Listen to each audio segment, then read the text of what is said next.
Good morning students. હવે કાલના લેક્ચરમાં આપણે નામાધિકરણ શું છે, મતલબ નામકરણ કઈ રીતે કરવામાં આવે છે, વર્ગીકરણ શું છે, બરાબર, એમાં કક્ષા કોને કહેવાય, કેવી અલગ અલગ કક્ષા આવેલી હોય અને આપણે સજીવોને કઈ રીતે એના લક્ષણના આધારે આ કક્ષાની અંદર વહેંચી શકીએ, બરાબર, એના વિશે આપણે ડિટેલમાં જોયું કાલે. હવે આજે આપણે નેક્સ્ટ જોવાનું છે વર્ગીકૃત કક્ષા, મતલબ કઈ કઈ કક્ષા હોય, ઓકે, અને એક બીજી કક્ષા વચ્ચે કેવા કેવા સંબંધ હોય, કઈ રીતે એને આપણે ડિટેલમાં જોવાનું છે કે સજીવને આપણે શું કરી શકીએ, વર્ગીકૃત. ઓકે, તો પહેલા સિમ્પલી એકદમ સમજાવવા ટ્રાય કરી છે, આમાં કઈ નવું નથી. આના પછીનું જે પેજ છે એમાંથી તમને એક પછી એક કક્ષાથી કઈ રીતે એક શ્રેણી બને, હાયરકી બને, ઓકે, અને એની અંદર કઈ રીતે સજીવોને વર્ગીકૃત કરી શકાય એના વિશે આપણે જોવાનું છે.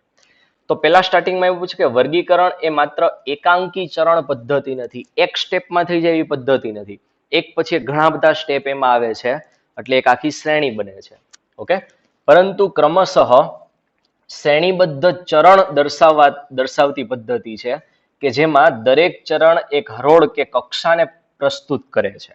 એટલે હમણાં આપણે એક શ્રેણી જોશું, અથવા તો અત્યારે જ મે બી જોઈ લઈએ. સૌથી નીચેની બાજુ છે ને જાતિ હોય છે, ઓકે, સૌથી નીચેની કેટેગરી કક્ષામાં શેનો સમાવેશ થાય છે, જાતિનો. અને એ જાતિમાં આપણે જે સજીવો સમાન લક્ષણો દર્શાવતા હોય, બરાબર, એને આપણે એક કેટેગરીમાં, મતલબ એક કક્ષામાં, એટલે એક જાતિમાં મૂકી શકીએ.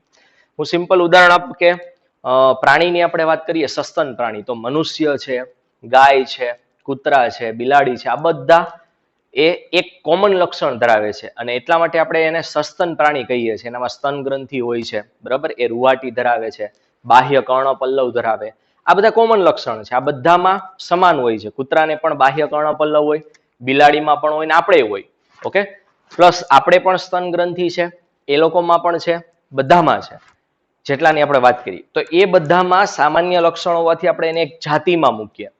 આવી કેટલીક નજીકની સંબંધિત જાતિ ભેગી થાય એટલે પ્રજાતિ બને એક. ક્લિયર?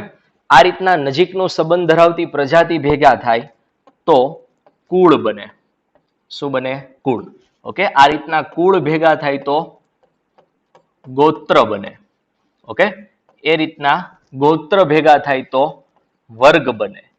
એ રીતના વર્ગ ભેગા થાય તો સમુદાય બને. સમુદાય અથવા તો વિભાગ એને કહેવાય. ઓકે, અને વિભાગ ભેગા થાય તો સૃષ્ટિ બને. જેમ કે આ બધાને આપણે જેટલા નામ બોલ્યા ને, મનુષ્ય, બિલાડી, કૂતરા, ગાય, એને આપણે પ્રાણી સૃષ્ટિમાં મૂકીએ. એ રીતના બીજી મેઇન એક સૃષ્ટિ છે વનસ્પતિ સૃષ્ટિ. ઓકે, આવી ઘણી અલગ અલગ સૃષ્ટિ છે, પણ એ આપણે પછી જોશું. અત્યારે આપણે એટલું સમજવાનું છે કે અહીંયા વર્ગીકૃતની કક્ષા છે એ એક સ્ટેપની પદ્ધતિ નથી. અહીંયા ઘણી બધી કક્ષાઓ શ્રેણીમાં ગોઠવાય અને એક શું બનાવે છે, આખી શ્રેણી, એક આખી લાઈન બનાવે છે, હરોળ બનાવે છે. ક્લિયર?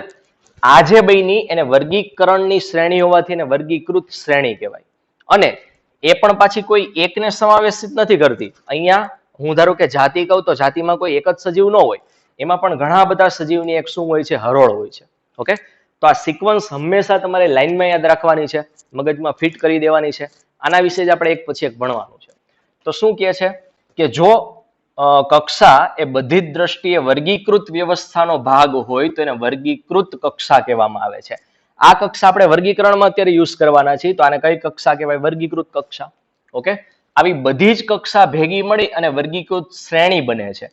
આ એક એક કક્ષા છે, આખી કક્ષા ભેગી થઈને એક આ લાઈન બનાવી એને વર્ગીકૃત શું કહેવાય? શ્રેણી કહેવાય. ક્લિયર?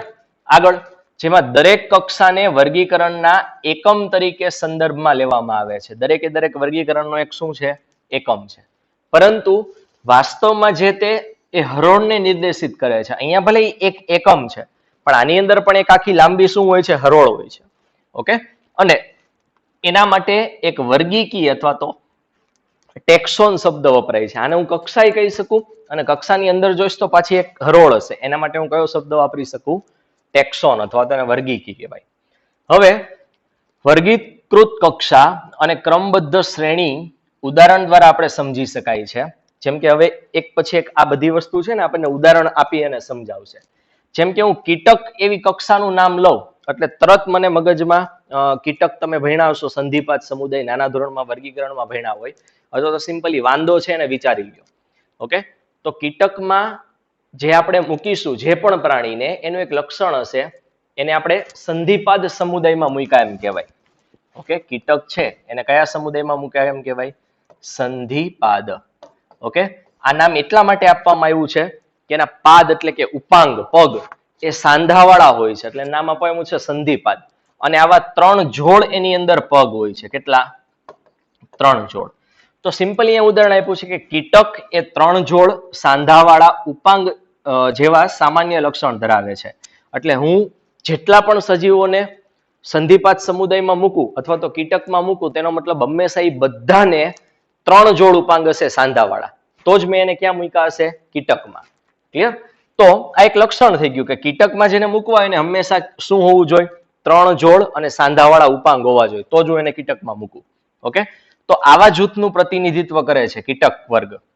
એનો મતલબ એ થાય છે કે કીટકમાં જોવા મળતા જેટલા પણ લક્ષણો અથવા તો કોમન લક્ષણ આ જ થઈ ગયું કે કીટકમાં જેટલા પણ પ્રાણીને મૂકીશ એને હંમેશા 3 જોડ સાંધાવાળા ઉપાંગ હશે, તો એનું સામાન્ય લક્ષણ થઈ ગયું. એ રીતના આપણે વર્ગીકૃત કરી શકીએ છીએ. તેથી એના માટે અલગ હરોળ કે કક્ષા અપાય છે. શું તમે આવા સજીવના બીજા કેટલાક જૂથને ઓળખી શકો?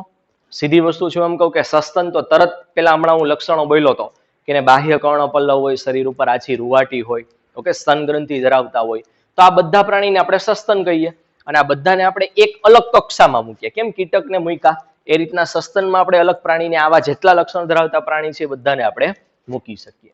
ઓકે, આગળ યાદ રાખવું રહ્યું કે જૂથ એ કક્ષા તરીકે રજૂ થાય છે.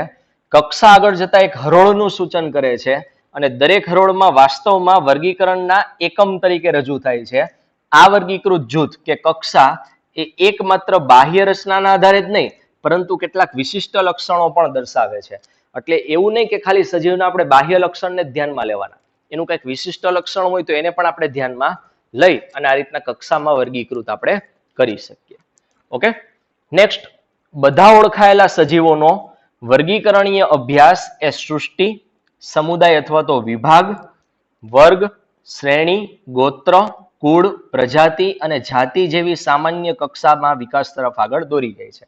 એટલે મેં કીધું એમ તમારે એક પછી એક કક્ષાના રીતના લાઈનમાં ગોઠવો એટલે એક શ્રેણી બને છે, જેને આપણે વર્ગીકૃત શ્રેણી કહીએ. એને આ જ સિક્વન્સમાં યાદ રાખવાની છે કે નીચેની કક્ષા જાતિ હોય, જેમ ઉપર જાઓ એમ પ્રજાતિ, કુળ, ગોત્ર, વર્ગ, સમુદાય અથવા તો વિભાગ અને છેલ્લે શું આવે છે? સૃષ્ટિ. ઓકે, વનસ્પતિ અને પ્રાણી સૃષ્ટિમાં સમાવેશિત બધા જ સજીવો એ જાતિ એ નિમ્ન કક્ષાનો દરજ્જો છે. કોઈ પણ સૃષ્ટિ હોય, વનસ્પતિ સૃષ્ટિ હોય કે પ્રાણી સૃષ્ટિ, સૌથી નીચેની કક્ષા એની કઈ હોય? જાતિ. ઓકે, આગળ હવે તમે પ્રશ્ન પૂછી શકો કે આવી વિવિધ કક્ષામાં કઈ રીતે સજીવને મૂકવામાં આવે છે અને સજીવોને આવી જુદી જુદી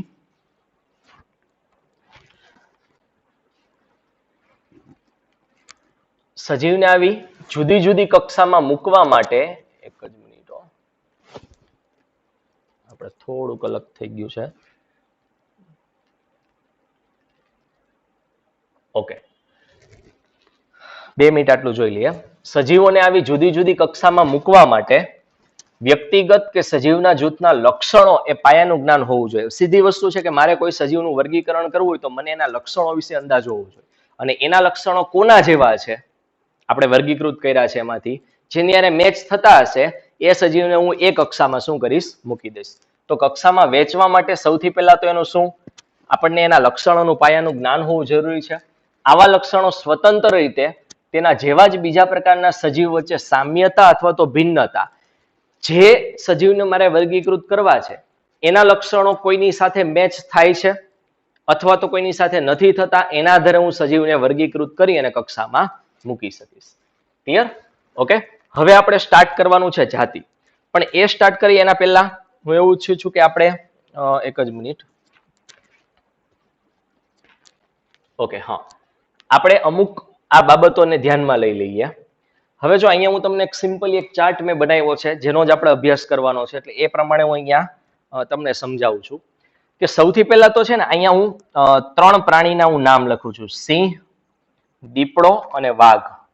ઓકે, એ દરેકના સાયન્ટિફિક નામ છે સિંહનું નામ છે પેન્થેરા લિયો. આ દ્વિનામી નામ છે એટલે તમને તરત આઈડિયા આવી જશે કે પેન્થેરા શું છે એની પ્રજાતિનું નામ હશે ને લિયો શું છે એની જાતિનું નામ છે. ઓકે, તો સિંહનું નામ હું લખીશ પેન્થેરા લિયો. ઓકે, હું ગુજરાતીમાં લખું છું એટલે આપણે કઈ સાયન્ટિફિક રૂલ્સ ફોલો કરવાની જરૂર નથી. બીજું દીપડાનું નામ છે પેન્થેરા પાર્ડસ. તો પેન્થેરા ફરી પાછી અહીંયા પ્રજાતિ છે અને પાર્ડસ જાતિ છે. એ રીતના પેન્થેરા ટાઇગ્રીસ એ શું છે? વાઘનું નામ છે સાયન્ટિફિક. એમાં પેન્થેરા પ્રજાતિ છે અને ટાઇગ્રીસ જાતિ છે. તો અહીંયા તમે જો સિંહ, દીપડો અને વાઘ એ તમને આમ દેખાવમાં સરખા જેવા લાગતા હોય. ઓકે, એટલા માટે એ ત્રણેયને આ જાતિ એની અલગ અલગ છે. આ સિંહ છે, આ દીપડો છે અને વાઘ છે. જાતિ જો એકની લિયો છે, એકની પારડસ છે અને એકની ટાઇગ્રીસ છે. તો જાતિ અલગ છે પણ છતાં પણ એના અમુક લક્ષણો મળતા આવે છે. એટલે એ ત્રણેયને એક પ્રજાતિમાં મૂકવામાં આવે છે. કેમ કે ત્રણેયના લક્ષણ મળતા આવે તો ત્રણેયની પ્રજાતિ એક છે. અને પ્રજાતિ કઈ છે? પેન્થેરા. ક્લિયર? તો અહીં મેં લખ્યું જ છે, જો જાતિ ભેગી મળે તો પ્રજાતિ બને. ઓકે, હવે પેન્થેરા એની શું છે? પ્રજાતિ છે. પેન્થેરા જેવી જ એક બીજી પ્રજાતિ છે ફેલિસ, જે કોની? બિલાડીની પ્રજાતિ છે. ઓકે, બિલાડીને આ ફેલિસ પ્રજાતિમાં મૂકવામાં આવે છે. તો આ રીતના તમે જોઈ હશો કે આપણે દીપડો હોય અથવા તો બિલાડીને તમે સાંભળ્યું હોય તો વાઘની માસી કહેવાય. ઓકે, બિલાડી સેમ ટુ સેમ દીપડા અને વાઘ જેવી જ દેખાતી હોય તમને. ઓકે, તેનું કારણ છે કે બેના લક્ષણો ઘણા બધા બાહ્ય રીતે મળતા આવે છે. તો બેની પ્રજાતિ કે જે બે મળતી આવે છે એને એક કુળમાં મૂકવામાં આવે છે. એનું નામ છે ફેલિડી કુળ. ઓકે, તો પેન્થેરા અને ફેલિસ એ મળતી પ્રજાતિ છે. તો એને એક કુળમાં મૂક્યા. કયા કુળમાં? ફેલિડી કુળમાં. ક્લિયર? એ રીતના ફેલિડી જે કુળ છે એ કુળ બિલાડીનો કુળ તરીકે ઓળખવામાં આવે છે. એના અમુક લક્ષણો કૂતરાના કુળ, જેનું નામ છે કેનેડી. આ કુળ કોનું છે? કૂતરાનું કુળ છે. એને મળતા આવે છે. એટલે બંનેને એક ગોત્રમાં મૂક્યું અને ગોત્ર કયો છે? કાર્નિવોરા ગોત્ર. ઓકે, કાર્નિવોરસ મતલબ માંસાહારી પ્રાણી. એનો એક ગોત્ર છે કાર્નિવોરા. ઓકે, હવે અહીંયા કાર્નિવોરા અને પ્રાઇમેટા. પ્રાઇમેટામાં બધા પ્રાઇમેટ્સનો સમાવેશ થાય. આપણા જે પૂર્વજો જેને કહેતા ગોરીલા છે, વાનર છે, ગિબ્બિન છે, ચિમ્પાન્જી છે, એ બધાને પ્રાઇમેટા કહેવાય. હવે આ બે પ્રાઇમેટા અને કાર્નિવોરા આ બે ગોત્ર મળતા આવે છે તો એને એક વર્ગમાં મૂકવામાં આવે છે. કયા વર્ગમાં? સસ્તન વર્ગમાં. અને આવા ઘણા બધા વર્ગો ભેગા થશે. ઓકે, સસ્તન વર્ગ જેવા ઘણા બધા વર્ગ ભેગા થશે તો આગળ જતા શું બનશે? સમુદાય બનશે. તો સસ્તન વર્ગ જેવા બીજા વર્ગના પ્રાણી ભેગા થાય એટલે એને એક સમુદાયમાં મૂકવામાં આવે, જેને કયો સમુદાય કહેવાય? મેરુદંડી. તમે આગળ વર્ગીકરણમાં ભણશો. અને આવા ઘણા બધા પ્રાણી ભેગા થાય એટલે એને એક સૃષ્ટિ શેમાં મૂકવામાં આવે છે? પ્રાણી સૃષ્ટિમાં. ક્લિયર? તો આ રીતના સજીવને વર્ગીકૃત કરી શકાય છે. અને આનું જ લખાણ આની સાથે એક બીજું વનસ્પતિનું પણ ઉદાહરણ આપ્યું છે. એ જ તમને અહીંયા એક પછી એક બતાવ્યું છે. ક્લિયર? તો અહીંયા હું થોડુંક આને મોટું કરીશ અને તમને દેખાડીશ. ઓકે, અહીંયા જુઓ, હવે પહેલી અને સૌથી નીચેની કક્ષા જાતિથી સ્ટાર્ટ કર્યું છે. તો જાતિમાં તમે એવા સજીવને મૂકી શકો જે એક પ્રકારના સામાન્ય લક્ષણ ધરાવતું હોય.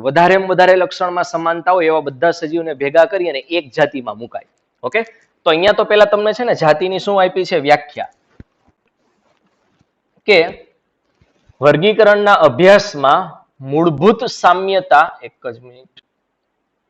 ઓકે, વર્ગીકરણના અભ્યાસમાં મૂળભૂત સામ્યતા ધરાવતા સ્વતંત્ર સજીવનું જૂથ એ ભેગું થાય, મતલબ સરખા લક્ષણો ધરાવતા સજીવનું જૂથ ભેગું થાય તો એને જાતિ તરીકે ગણના એની કરવામાં આવે છે. અથવા તો હું જાતિની તમને વ્યાખ્યા આપું કે મહત્તમમાં મહત્તમ મતલબ વધારે લક્ષણમાં સમાનતા ધરાવે અને આંતર પ્રજનન કરી પ્રજનનક્ષમ સંતતિ ઉત્પન્ન કરી શકે. આંતર પ્રજનન મતલબ એની વચ્ચે જો જાતિના સભ્ય વચ્ચે પ્રજનન થાય તો પિતૃ જેવી જ સંતતિ ઉત્પન્ન થાય તો આવા સભ્યને એક જાતિમાં મૂકવામાં આવે. ઓકે, તો આ જાતિની વ્યાખ્યા છે, મગજમાં ફિટ કરી રાખજો. શું? સમાનતા, મેક્સિમમ લક્ષણમાં સમાનતા ધરાવતા હોય અને આંતર પ્રજનન કરી અને પ્રજનનક્ષમ સંતતિ ઉત્પન્ન કરી શકે તો આવી સજીવોના સમૂહને શું કહેવાય? જાતિ.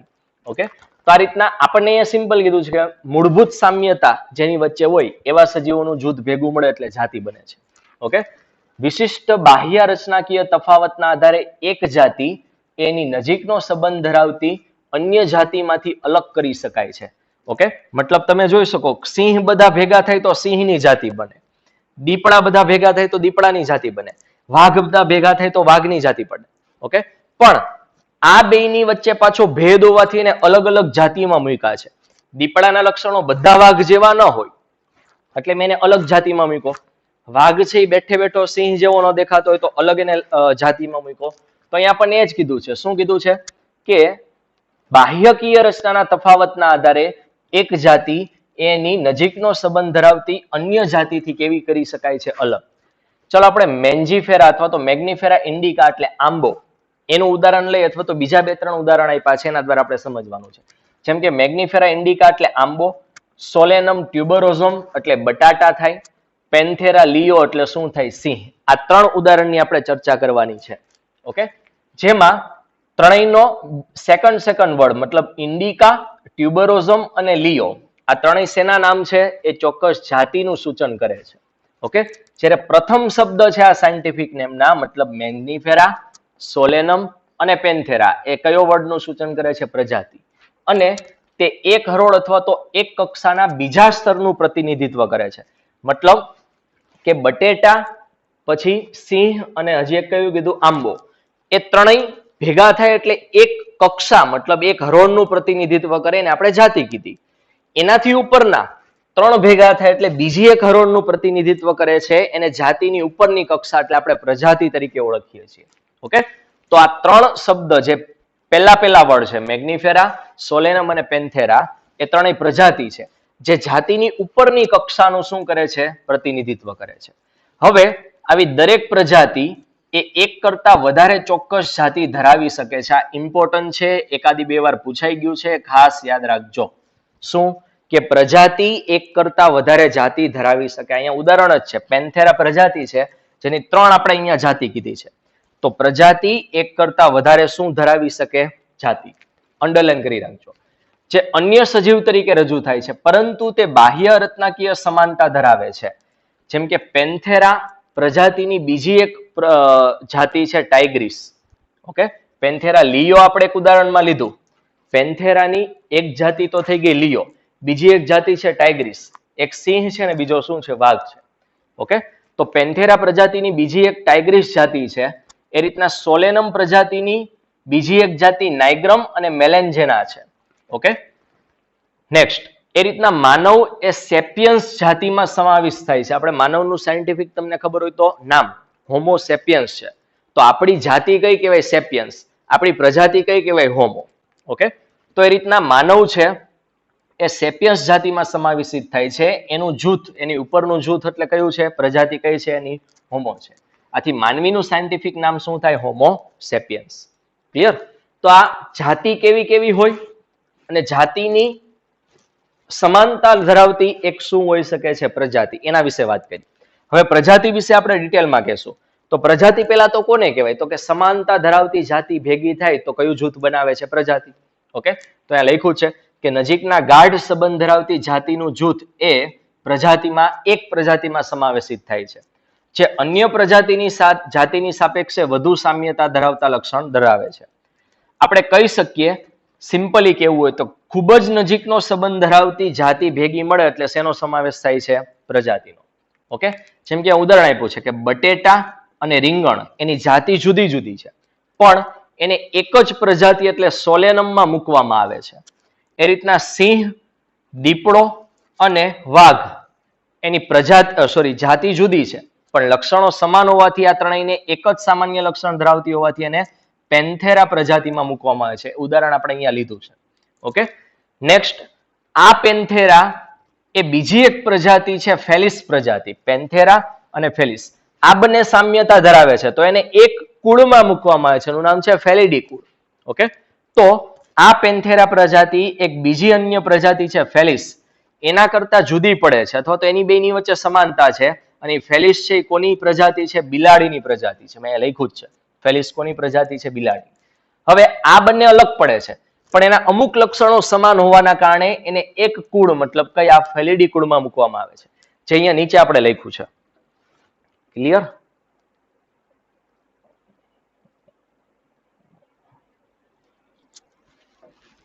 ઓકે, આવું આપણે કરશું તો અહીંયા પાછું પૂછાય છે. આપણે ઓકે, ઉપરનું હવે પૂછી નાખીએ, એનું કઈ કામ નથી. નીચેનું આપણી પાસે છે જ. ઓકે, હવે કુળની વાત કરીએ તો પ્રજાતિથી ઉપરની એક કક્ષા કઈ છે? કુળ છે. તો કુળ એ પ્રજાતિ અને જાતિની સાપેક્ષમાં ઓછી સમાનતા સાથેના સંબંધિત પ્રજાતિનું શું છે? જૂથ છે. હવે જો આ બેયના તમે લક્ષણો જો ને તો વધારે સામ્યતા હોય, એની કમ્પેરમાં આ બેની વચ્ચે સમાનતા કેવી હોય? ઓછી હોય. એની કમ્પેરમાં આ બેની વચ્ચે સમાનતા ઓછી હશે. તો અહીંયા છે ને મેં ઓલી એક શ્રેણી બનાવી હતી, સૃષ્ટિથી લઈને જાતિ. તો કયા સભ્યમાં મેક્સિમમ સમાનતા હોય? સૃષ્ટિના અલગ અલગ સભ્યમાં કે જાતિના અલગ અલગ? તો યાદ રાખો કે જેમ નીચે તમે આવો ને એમ સમાનતા વધતી જાય. જેમ કે જો હું એમ કહું કે વનસ્પતિ સૃષ્ટિ, તેમાં તો ઘણા બધા સભ્યોનો સમાવેશ થતો હોય. પણ હું એમ કહું કે ભાઈ સિંહ એક જાતિ, લિયો જાતિ, તો એમાં બધા સિંહ જ આવે. એ બધા સિંહો વચ્ચે મેક્સિમમ સમાનતા હોય. તો જેમ સૃષ્ટિથી તમે ક્યાં આવો? નીચેની તરફ, જાતિ તરફ, એમ સમાનતા ધીમે ધીમે વધતી જાય અને ભિન્નતા ઘટતી જાય, અલગતા પણ ઘટતું જાય. ઓકે, અને જેમ તમે નીચેથી ઉપર સૃષ્ટિ તરફ જાઓ એમ ભિન્નતા વધતી જશે અને સમાનતા શું થાય? ઘટતી જાય. હમણાં આપણે નેક્સ્ટ જ્યારે એ શ્રેણી ભણીએ ત્યારે એનો ઉલ્લેખ આપણે કરીએ. ઓકે, તો યાદ રાખજો કે આ રીતના નજીકની સંબંધિત પ્રજાતિ ભેગી થાય એટલે શું બનાવે છે? કુળ. તો કુળ એ વાનસ્પતિક અને પ્રજનનિક એમ બંને લક્ષણના આધારે વર્ગીકૃત કરવામાં આવે છે. હવે દરેકને બે લક્ષણ હોય. વનસ્પતિ હોય તો એને બાહ્યાકાર રચના હોય તો એના વાનસ્પતિક લક્ષણ કહેવાય. અને પ્રજનનિક બાબતે એનું કંઈક ભિન્નતા હોય, જેમ કે પુષ્પ છે, એનો રંગ, એનો આકાર, એ પ્રજનન અંગ થયું વનસ્પતિનું. તો પ્રજનન અંગના કારણે જે ભિન્નતા હોય એને પ્રાજનનિક ભિન્નતા કહેવાય. ઓકે, તો કુળને તમે જ્યારે વ્યાખ્યાયિત કરતા હોય ત્યારે એના વાનસ્પતિક લક્ષણો અને પ્રાજનનિક લક્ષણો એમ બંનેના આધારે વર્ગીકરણ કરવામાં આવે છે. દાખલા તરીકે વનસ્પતિના સમુદાયમાં સોલેનમ, પેટુનિયા અને ધતુરો એ ત્રણ જુદી જુદી પ્રજાતિ છે જે એક જ કુળ, મતલબ ક્યાં મૂકવામાં આવે છે? સોલેનેસી કુળમાં મૂકવામાં આવે છે. સોલેનમ પ્રજાતિ અલગ છે, પેટુનિયા પ્રજાતિ અલગ છે, ધતુરો પ્રજાતિ અલગ છે, પણ એની વચ્ચે સમાનતા હોવાથી એને એક કુળ શેમાં મૂકવામાં આવ્યું? સોલેનેસી કુળમાં. ઓકે, વનસ્પતિનું ઉદાહરણ છે એ આપણે છેલ્લે આવો જ હું એક તમને ચાર્ટ બનાવીશ, એના આધારે તમારે સમજવાનું છે. પ્રાણીનો આ ચાર્ટ છે એ તમે લખી નાખજો, આપણે અહીંયા પૂરું કરીએ પહેલા. ઓકે, નેક્સ્ટ એના પછી જ્યારે હવે આપણે પ્રાણીનું ઉદાહરણ આપ્યું છે એટલે તમને વધારે આઈડિયા આવશે. જ્યારે પ્રાણી સમુદાયમાં લિયો, ટાઇગ્રીસ અને પારડસ એ જાતિ સમાવેશિત પેન્થેરા પ્રજાતિ એ ફેલિસની પ્રજાતિ સાથે ફેલિડી કુળમાં મૂકવામાં આવે છે. એટલે મેં પહેલા જ કીધું છે કે પેન્થેરા અને ફેલિસ એને એકબીજા લક્ષણો અમુક મળતા આવે છે એટલે એને એક કુળમાં, મતલબ કયા કુળમાં મૂક્યા છે? ફેલિડી કુળમાં. એ જ રીતે બિલાડી અને કૂતરાના બાહ્ય દેખાવનું નિરીક્ષણ તમે કર્યું હોય તો તમે એનામાં કેટલીક સમાનતા અને કેટલીક અસમાનતા સારી રીતે જોઈ હશે. તેઓ બે અલગ અલગ કુળમાં વિભાજિત થાય છે જેને અનુક્રમે ફેલિડી અને કેનિડી તરીકે ઓળખવામાં આવે છે. આ રીતના કુળ ફેલિડી છે, એવો જે કૂતરાનો બીજો કુળ છે એનું નામ છે કેનિડી કુળ. એની વચ્ચે અમુક સમાનતા છે એટલે એને એક ગોત્રમાં, મતલબ કાર્નિવોરા ગોત્રમાં મૂકવામાં આવે છે. ઓકે, અને અલગતા હોય તો એના લીધે એની અલગ પ્રજાતિ બનતી હોય છે. ક્લિયર? તો ઇન શોર્ટ આ રીતના સમાન પ્રજાતિ ભેગી થાય તો કુળ બનાવે છે. ફેલિડી જેવો જે બીજો કુળ છે, કૂતરાનો કુળ કેનિડી, એના અમુક લક્ષણો મળતા આવતા હોવાથી એને એક ગોત્ર એટલે આપણે ક્યાં મૂકીશું? કાર્નિવોરામાં. ક્લિયર? નેક્સ્ટ આપણે જોઈએ. ચાલો, હવે ગોત્રની વાત કરી છે.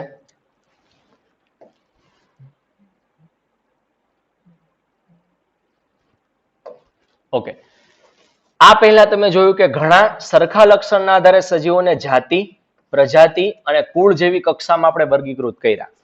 એ રીતે આગળ જતા સામાન્ય રીતે ગોત્ર અને ઉચ્ચ વર્ગીકરણીય કક્ષા એ લક્ષણના સમૂહના આધારે ઓળખાય છે. જેમ કે કેટલાક સરખા લક્ષણો ધરાવતા કુળ ભેગા થાય તો શેનો સમાવેશ થાય છે? ગોત્ર. ઓકે, કુળમાં અન્ય પ્રજાતિની સાપેક્ષે સરખા લક્ષણો ઓછી સંખ્યામાં હોય છે. મેં પહેલા જ કીધું કે જેમ તમે નીચેથી ઉપર જાઓ એમ લક્ષણમાં સમાનતા પણ ઘટતું જ હશે, કેમ કે ઉપર ધીમે ધીમે કરતા સૃષ્ટિ આવશે અને સૃષ્ટિના તો દરેક સભ્યમાં શું હોય છે? વિવિધતા હોય છે, સમાનતા બહુ ઓછી હોય છે. તો અહીંયા એ જ આપણને કીધું છે કે તમે જેમ ઉપર જશો એમ નીચેની કમ્પેરમાં એનું સમાનતા પણ કેવું હશે? ઓછું હશે. ઓકે, તો કેટલાક સરખા લક્ષણો ધરાવતા કુળ ભેગા થઈને ગોત્ર જેવી ઉચ્ચ કક્ષા બને છે.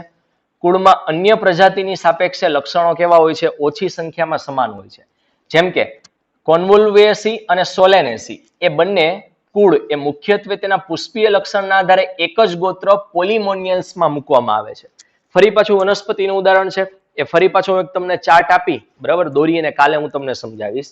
આજે પહેલા આપણે મેઇન પ્રાણી ઉપર ફોકસ કરીએ. ઓકે, હવે જોજો, પ્રાણીમાં ફેલિડી અને કેનિડી બેના અમુક લક્ષણો સમાન હોવાથી એને કયા ગોત્રમાં? એક ગોત્ર કાર્નિવોરામાં મૂક્યા. મેં આગળ તમને ચાર્ટ બતાવ્યો હતો, એના પ્રમાણે આપણે કીધું જ હતું કે ફેલિડી અને કેનિડી બેના અમુક લક્ષણો સમાન હોવાથી એને એક ગોત્ર એટલે ક્યાં મૂકવામાં આવે છે? કાર્નિવોરામાં. ક્લિયર? નેક્સ્ટ, હવે અમુક ગોત્ર ભેગા થાય એટલે સમાનતા ધરાવતા ગોત્ર ભેગા થઈ અને શું બનાવશે? વર્ગ બનાવશે. જેમ કે વર્ગકની આ કક્ષા એ નજીકના સંબંધિત ગોત્રનો સમાવેશ થાય છે. જેમ કે વાનર, ગોરિલા અને ગિબ્બિન જેવા કેટલાક પ્રાણીને પ્રાઇમેટા ગોત્રમાં મૂકવામાં આવે છે. એ રીતના વાઘ, બિલાડી અને કૂતરાના પ્રાણી સમાવેશિત માંસાહારી પ્રાણીનો એક ગોત્ર છે કાર્નિવોરા, એની અંદર મૂકવામાં આવે છે. હવે આ બંને ગોત્રમાં સમાનતા હોવાથી એને એક વર્ગ એટલે કયા વર્ગમાં? સસ્તન વર્ગમાં મૂકવામાં આવે છે. અને સસ્તન વર્ગમાં આવા બીજા પણ ગોત્ર હોઈ શકે. ઓકે, એટલે ફરીથી પાછું આપણે જોઈએ કે જો કાર્નિવોરા એટલે આ બધા બિલાડીને એવા બધા પ્રાણીને આપણે મૂક્યા, માંસાહારી પ્રાણી, અને પ્રાઇમેટા આ બંને ગોત્રમાં સમાનતા હોવાથી એને એક વર્ગ ક્યાં મૂક્યો? સસ્તન વર્ગમાં. હવે સસ્તન વર્ગને આ બે જ ગોત્ર ન હોય, આના કરતા વધારે બીજા પણ ગોત્ર હોઈ શકે.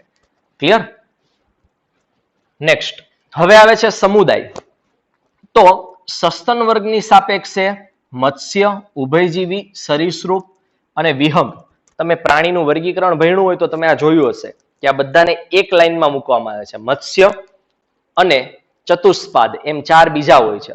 ચતુષ્પાદની અંદર પહેલા આવે ઉભયજીવી, પછી આવે સરીસૃપ, પછી આવે વિહંગ અને પછી આવે સસ્તન. ઓકે, તો વર્ગ સસ્તન થયો, એનું ઉપરનું સમુદાય છે એ સમુદાય કયું છે? મેરુદંડી છે. ઓકે, તો આપણે આગળનો ચાર્ટ કમ્પ્લીટ કરીએ કે લાસ્ટમાં આપણે શું જોયું હતું કે સસ્તન છેલ્લે હતા અને સસ્તન શું હતો? વર્ગ હતો. ક્લિયર? હવે સસ્તન જેવા જ બીજા પણ વર્ગ છે. કયા કયા? મેં કીધું એમ ઉભયજીવી, સરીસૃપ, વિહંગ અને મત્સ્ય. આ બધાના લક્ષણો સમાન હોવાથી એને એક સમુદાય મેરુદંડી સમુદાયમાં મૂકવામાં આવે છે. મેરુદંડી. ક્લિયર? અને આવા મેરુદંડી સમુદાય જેવા ઘણા બધા સમુદાય ભેગા થાય એટલે એને એક સૃષ્ટિ પ્રાણી સૃષ્ટિમાં મૂકવામાં આવે છે. ઓકે, તો મત્સ્ય, ઉભયજીવી, સરીસૃપ, વિહંગ આ બધા એક પ્રકારના શું છે? સમુદાય છે.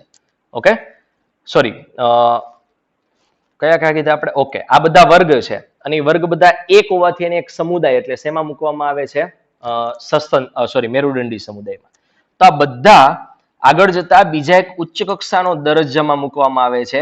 એ બધાની અંદર મેરુદંડ પૃષ્ઠભાગે મતલબ પાછળના ભાગે આપણે કેમ કરોડ સ્તંભ આવેલું છે જેને મેરુદંડ કહેવાય. ઓકે, એ બધાને મેરુદંડ અને પૃષ્ઠભાગે એક ચેતાતંત્ર હોવાથી એક સરખું લક્ષણના આધારે એને એક જ સમુદાય છે એની અંદર મેરુદંડીમાં મૂકવામાં આવે છે. ઓકે, આ રીતના જો તે વનસ્પતિ હોત તો એને કેટલાક સરખા લક્ષણના આધારે એને વર્ગ આપ્યા હોત. મેં છે ને અહીંયા બે અલગ અલગ સમુદાય વાપર્યા. જો પ્રાણી હોય, ખાસ યાદ રાખજો, પ્રાણી હોય તો એના માટે આ કેટેગરી માટે સમુદાય શબ્દ વાપરવામાં આવે છે. જો વનસ્પતિ હોત તો એના માટે વિભાગ શબ્દ વપરાત. ઓકે, બાકીના બધા શબ્દ કોમન છે. આ સમુદાય જનરલી મેં કીધું એમ શેના માટે? પ્રાણી માટે વાપરવામાં આવે છે અને વિભાગ છે એ કોના માટે? વનસ્પતિ. જેમ કે વનસ્પતિ હોત તો એના વિભાગ પડત, એકાંગી, દ્વિઅંગી, ત્રિઅંગી. ઓકે, સૃષ્ટિ મેન કઈ હોત? વનસ્પતિ. એના વિભાગ કયા કયા પડત? એકાંગી, દ્વિઅંગી, ત્રિઅંગી, અનાવૃત બીજધારી, આવૃત બીજધારી. ધીમે ધીમે પછી એનો વર્ગ પડત. ઓકે, એમ કરતા કરતા નીચે શું આવે? જાતિ આવે. પણ એનો મેં કીધું એમ ચાર્ટ આપણે એક બનાવીશું અને આનો પણ પ્રાણીનો પણ એવું લાગે તો હું પ્રોપર એક ચાર્ટ બનાવી અને તમને કાલે બતાવીશ. ક્લિયર? તો અહીંયા આપણે શું કીધું કે આ રીતના સમાન વર્ગ ધરાવતા અથવા તો સામ્ય તરફ ધરાવતા વર્ગથી એક સમુદાય કયો બને છે? મેરુદંડી. અને આવા સમાન કેટલાક સામ્યતા ધરાવતા સમુદાય ભેગા થાય તો સૃષ્ટિ બને છે. કઈ? વનસ્પતિ અથવા તો પ્રાણી સૃષ્ટિ. ઓકે, તો અહીંયા નેક્સ્ટ એના પછી પ્રાણીઓના વર્ગીકરણ તંત્રમાં વિવિધ સમુદાય સમાવેશિત બધા જ પ્રાણીઓને સૌથી ઉચ્ચ કક્ષાનો દરજ્જો એટલે ક્યાં મૂકવામાં આવે છે? સૃષ્ટિમાં. ઓકે, એને શું કહેવામાં આવે છે? સૃષ્ટિ. જ્યારે બીજી બાજુ વનસ્પતિ સૃષ્ટિમાં અલગ છે એનાથી, મતલબ પ્રાણીથી, અને એવી જ એની અંદર વનસ્પતિ સૃષ્ટિમાં બધી જ વનસ્પતિ જે વિવિધ વિભાગોની અંદર વહેંચેલી હોય છે એને મૂકવામાં આવે છે. ઓકે, આ પછી આપણે બે જૂથ, મતલબ મેઇન બે જૂથ કયા પડે છે, પ્રાણી સૃષ્ટિ અને વનસ્પતિ સૃષ્ટિ તરીકે એને ઉલ્લેખિત કરીશું. ક્લિયર? તો અહીંયા સુધી વર્ગીકરણની અલગ અલગ કક્ષા કેવી હોય, એ દરેક કક્ષા ભેગી થાય એટલે આ એક શું બને છે, શ્રેણી બને છે. આ શ્રેણીને ફરજિયાત લાઈનમાં યાદ રાખવાની છે. ઓકે, અને આના ઉપરથી જ ઘણા ક્વેશ્ચન પૂછાઈ શકે છે. એક ઇમ્પોર્ટન્ટ ક્વેશ્ચન હું અત્યારે તમને કહી દઉં.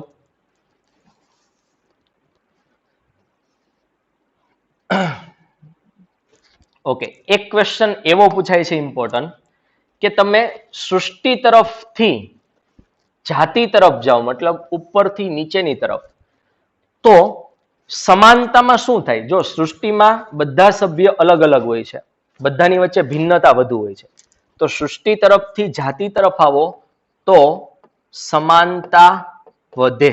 આ ખાસ યાદ રાખજો, પૂછાય છે. અને એ રીતના સૃષ્ટિ તરફથી જાતિ તરફ આવો તો ભિન્નતા, મતલબ અલગતાપણું શું થાય? તો કે ઘટે. જેમ કે હું સિમ્પલ એક ઉદાહરણ આપું કે હું વનસ્પતિ સૃષ્ટિની વાત કરીશ તો એમાં ઘણી બધી સૃષ્ટિ આવશે, પણ જાતિની એક વાત કરીશ, જેમ કે રીંગણની જાતિ સોલેનમ મેલેન્જેલા, તો એ બધી રીંગણ એક સરખી તમને દેખાય. તો જેમ નીચે આવો એમ સમાનતા વધે અને ભિન્નતા મતલબ અલગતાપણું ઘટે. એનાથી ઓપોઝિટ, જાતિથી તમે આ બધું આવી ગયું, કોઈ વાંધો નહીં. જાતિથી તમે સૃષ્ટિ તરફ જાઓ, મતલબ નીચેથી ઉપરની તરફ, તો ભિન્નતા શું થશે? મતલબ અલગતાપણું વધશે. ક્લિયર? અને સમાનતા શું થશે? ઘટશે. આ ક્વેશ્ચન મેં કીધું એમ હશે ને હશે જ તે, ગમે ત્યાં. એટલે ખાસ આટલું યાદ રાખવાનું છે. અહીંયા આપણે વર્ગીકરણની એક એક પછી એક કક્ષા આપણે ઉદાહરણ સાથે સમજી. એમાંય ખાસ કરીને આપણે વનસ્પતિ સૃષ્ટિના નહીં પણ પ્રાણી સૃષ્ટિના ઉદાહરણ લીધા. એક ચાર્ટ પણ આપણે બતાવ્યો તમને. એ ચાર્ટને પણ પ્રોપર તમારી રીતના જાતે દોરવા ટ્રાય કરજો, તો લાસ્ટમાં તમારે જાતિ સુધી પહોંચવાનું છે. ઓકે, એક કામ કરીએ, એસાઇનમેન્ટમાં જ આપણે આપી દઈએ. આજનું અસાઇનમેન્ટ મતલબ સોમવારનું અસાઇનમેન્ટ જે તમે મંગળવારે સબમિટ કરાવશો અથવા તો સોમવાર રાતના સબમિટ કરાવશો, એમાં તમારે વનસ્પતિનો નહીં પણ પ્રાણીનો એક ચાર્ટ બનાવવાનો છે, જેમાં સૌથી ઉપર સૃષ્ટિ લખવાની છે, પ્રાણી સૃષ્ટિ. એની તમારે બે સમુદાય પાડવાના. કયા કયા? એક પ્રાણીના ઘણા બધા સમુદાય પડે, સસ્તન છે, ઉભયજીવી, વિહંગ, એ બધા એના સમુદાય થયા. એની નીચે શું પડશે? એના વર્ગ પડશે.